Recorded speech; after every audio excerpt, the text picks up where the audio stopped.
Welcome to Downshift. My name is Matt, and this is the 2024 Mazda CX5. And some of you that have followed the channel will know that we just did a Mazda review earlier in 2023, but that one was a little bit rushed. We got a couple things not quite right, so I apologize for that. This video is going to serve to rectify that, and what we're going to do is show you everything that you need to know about the new 2024 Mazda CX5. Specifically, this one is carbon turbo.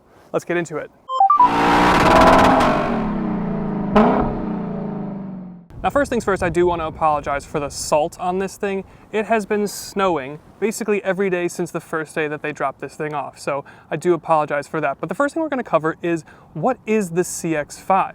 Now, this is Mazda's best-selling car, and it has been since it kind of debuted in like 2014.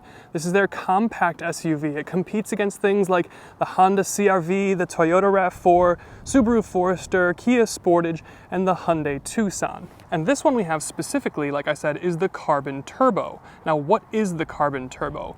I've kind of been calling it this week the playboy spec, because what you get is the 2.5 turbocharged engine, so you get the big power, we'll talk about that on the next point, and you get the fancy appearance package, aka the black accents. Your grille up front is blacked out, or it would be if it wasn't covered in salt. Your front splitter, blacked out. You get kind of darker headlight casings. They're full LEDs as standard. Your wheel arches around the side, they are finished in gloss black, as is your side skirt, your wing mirror, and your upper window treatments, but your lower ones are chrome.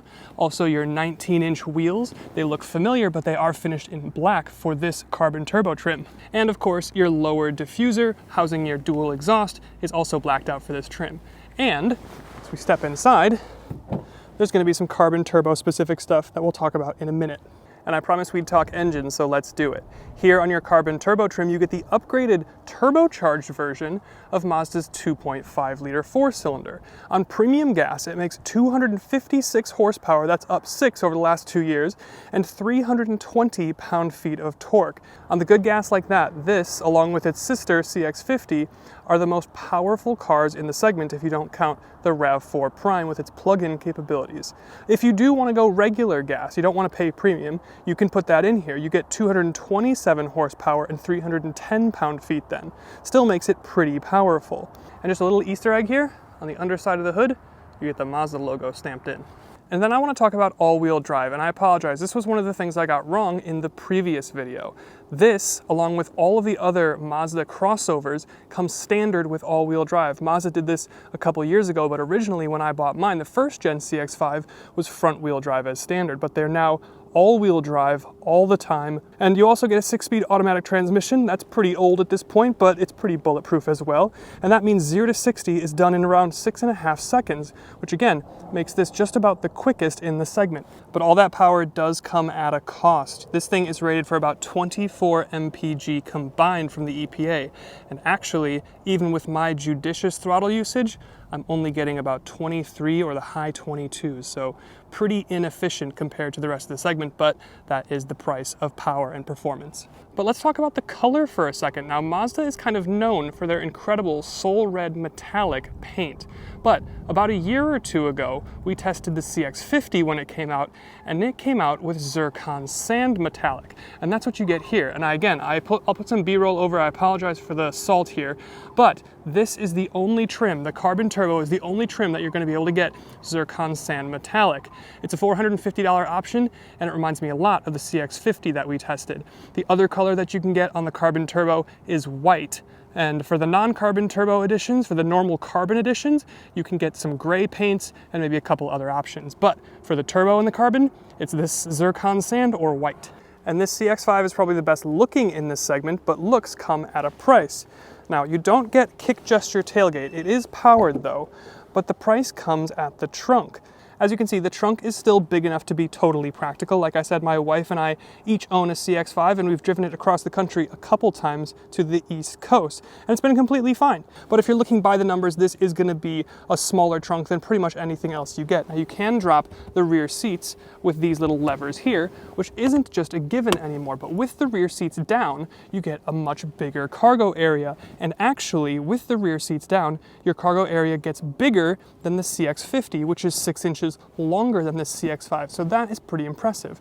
And if you're wondering, your floor does come out, and you see that little shelf right there? you can drop this thing an inch. I don't really know why. It's not really gonna get you much more storage, but I guess you can do it. And let's talk about the interior for a second. Now, like I said, this zircon sand along with white is the only color you're gonna get for your exterior paint on the carbon turbo. And all carbon turbos are gonna get this terracotta interior. It's a kind of orangey saddle brown with some gray inserts. It looks actually pretty good. You get some contrasted matching stitching here on your center console as well as your door. Ultimately looks very nice, very expensive, and very Mazda. And then this is the carbon, but this is not a conventional carbon fiber weave. In fact, I don't even know, this is plastic, but is this supposed to make me think of carbon fiber? Or is this more like the elemental atomic version of what carbon would look like?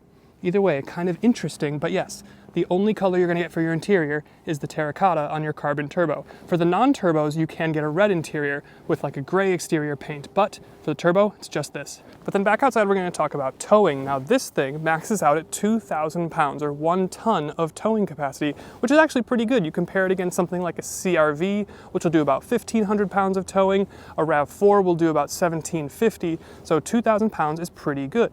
But if you want more towing and you still want a Mazda, you can go up to the CX5, which will get you 1,500 more pounds. I'm thinking it's largely due to the torsion beam rear axle, and that'll upgrade you to 3,500 pounds of total towing, and that is pretty amazing. We're gonna step in the rear seats to take a look at rear seat volume. Now, there's not a whole lot of legroom in here. This is probably close to the lower end of the segment in terms of rear seat legroom. You do, however, have pretty decent headroom, so that's pretty good. You get air vents down here, no chargers down here, but you get map pockets. Now again, terracotta, the only interior option, but if you do want to charge stuff, it's down here. You have it in your center console here, so the caveat here is you do have some charging, USB-A's, but if you have 3 people in the back here, you won't be able to charge anything.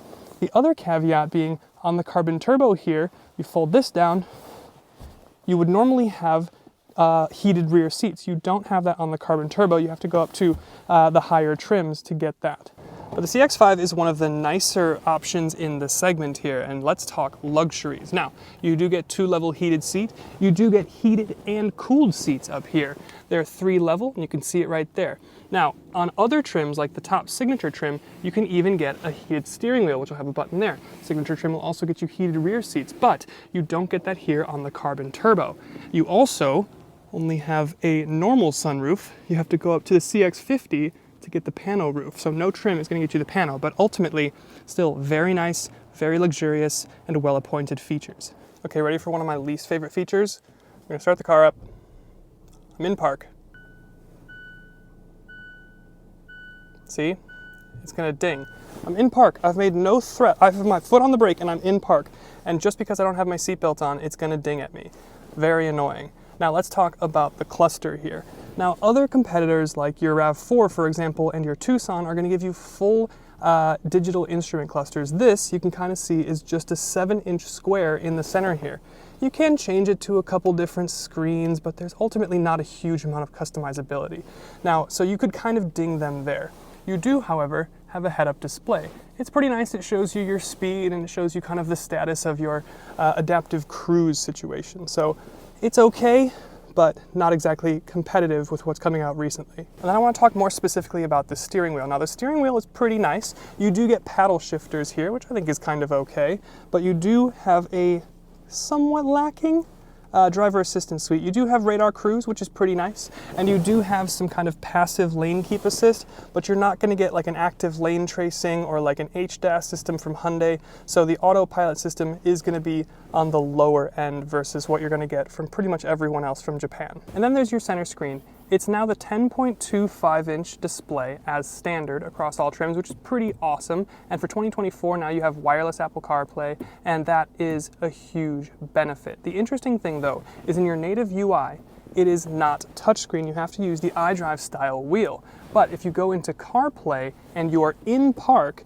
then you can use it as a touchscreen. Interestingly though, if you get over a certain speed, it's only like 5-10 miles an hour maybe, then the CarPlay also becomes non-touchscreen, so you have to then use this. I don't like that feature because then I'm worried so much, I'm taking my eyes off the road, I'm worried about where I'm selecting versus just touching next track or whatever it is, and then getting back to the road. So I would prefer to see this all touchscreen all the time, at least for CarPlay, which is what I'm using most of the time. That said, these buttons will integrate. So this will become a Spotify button, that will become a Maps button, and that will become a CarPlay home button. So it's integrated pretty well, but I would just prefer to see it as a touchscreen. The other thing that I kind of have a little gripe about is the fact that you have a reverse camera, but you don't have 360 on your Carbon Turbo. You can get a 360 camera on your Signature and maybe even your Premium Plus trims, but you can't get a 360 camera on your Carbon Turbo. And that's a little bit of a bummer. And then you see you have this tab right here. This is your My Drive or your drive modes selector, and you've got 3 different drive modes. You've got Sport, which turns things a little bit red, Normal, nothing, and then Off-Road, which is brown, and then a little bit bumpy right there. Now, this does not have adaptive suspension, so it's not going to change a whole lot. It's going to change maybe some steering calibration, some transmission tuning, and then how the car is sending power to the front or rear wheels, especially in your off-road section. But it's not going to change the performance or the balance a huge amount from a dynamics perspective. And then just some general housekeeping. This does not have any sort of ambient light, which is a bit of a bummer. Your running lights and headlights are full LED, but your turn signals are not. But your rear doors, they open like 90 degrees, which is super helpful for loading kids, especially since the rear seats aren't that big. So it's nice to have this 90-degree opening. And the last thing we'll talk about, as it always is the price. Now, a Mazda CX5 starts at $29,300. The non-turbo carbon editions start at $32,000, so just a couple grand more. And your carbon turbo with the big power and all the Playboy package here starts at about $37,000. Now this thing, as tested with destination, it only has like 1 or 2 things on it, so it comes in just under $40,000 at $39,400. That being said, this thing will start again at that $29,000 at the very base. It is going to be a little bit more expensive than your RAV4, than your CR-V, and some other things, but keep in mind, you are getting all-wheel drive as standard. So with all that, let's grab the keys and go for a bit of a drive. Okay, sport mode in the CX5. Let's do manual too, why not? 3rd gear. Into the right-hander, 2nd gear. There's the turbo. That's why you buy it. This is probably still the most fun to drive. Now, it's not perfect, but it is probably the most fun to drive in this segment. It's better to drive than the CR-V, it's better to drive than the RAV4, the Tucson, the Sportage, and the sister CX5. And that's largely because this is on the older chassis architecture, and it gets independent rear suspension versus the CX5 gets a solid rear axle. So the CX5 will tow more, it's a little bit more off-road ready, but this is going to be more sophisticated, it's going to be more sporty. It's also got a shorter wheelbase, so it feels more darty and athletic. Now, since I just did that, I do have to talk about those bumps. I do have to talk about the steering. Now, I own a 2016 CX5. My wife owns a 2016 CX5. Both naturally aspirated engines, and the steering in those is better. This, I don't know what they've done. They've recalibrated the EPS, but there's just no feeling to it. It feels more rubber bandy. It does kind of build resistance in a corner, but you can feel that it's not the real thing. It feels very synthetic. Again, that being said, this is probably still the best to drive out of all of the others in the segment. The driving position, it's nice and high. The cabin refinement, it's nice and quiet, it's fairly comfortable, although these seats actually aren't that comfortable. You see the way that you have this kind of like blackish center to your terracotta interior? That almost feels like it's sitting up higher than the bolsters, and you get this kind of effect that you're sitting on an exercise ball and you're kind of just falling off onto the bolster and the bolster is catching you, rather than you're sitting here and the bolster is hugging you. It's just a little bit of an odd thing, but as far as the driving experience goes, it's wildly powerful. It makes a decent sound, it feels pretty refined, and just the actual experience of sitting in here and driving down the road, I do feel very aware that I'm in something that looks and feels and behaves on a step above in terms of refinement, cabin design, some material choices. You're not going to get anything like this from Subaru, from Kia maybe, from Toyota. The Honda is probably the next closest in terms of interior feeling of this quality.